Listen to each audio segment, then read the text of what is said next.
Well, the organizers reached out to me and said this is a really high priority for us to figure out how we're going to cross the finish line when it comes to eradicating polio. And the thing is that people didn't really know, that I didn't know, and that a lot of people that follow me didn't know, is that polio still is around, even though we've got a vaccine and most developed countries don't have to worry about it.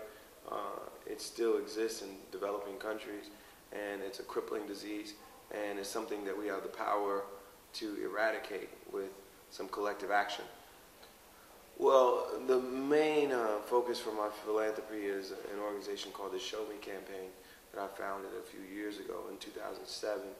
And the idea behind the campaign is to focus on poverty and what we could do to provide sustainable solutions to end poverty.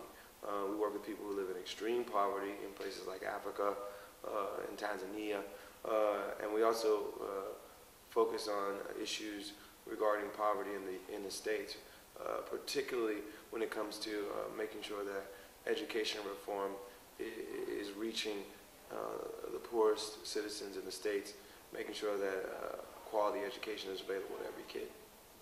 It's important to me. It's important to who I am and what I want to be and how I want to contribute to the world. It's important when I understand that I've been very fortunate to have a lot in life and to be blessed with a lot of opportunity and a lot of resources and a lot of influence. And I want to use that in a positive way to help someone. I'm pretty political.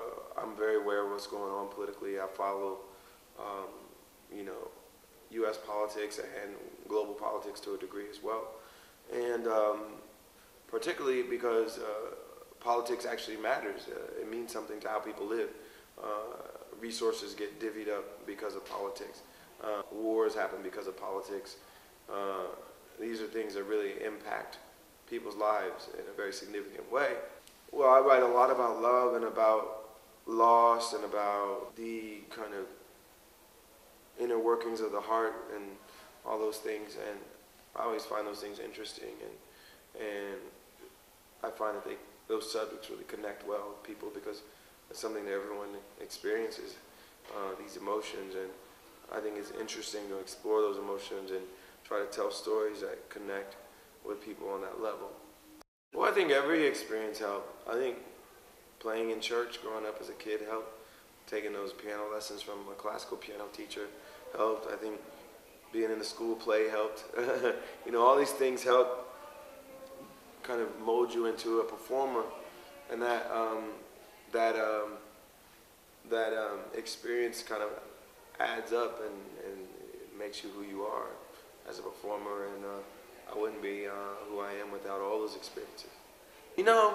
It's a certain amount of pressure, but I didn't look at it as a negative thing. I looked at it as a positive thing because it meant that I had an audience that cared about my music and was paying attention. So it made me feel like, this is awesome. I have this great opportunity to reach all these people. And now when I make music, I don't have to worry whether or not it's going to be heard. Now I'm in a position where I have people that are looking to hear this project, and my challenge is to just go out and make it great. It was definitely a different angle, and it was a bit riskier commercially.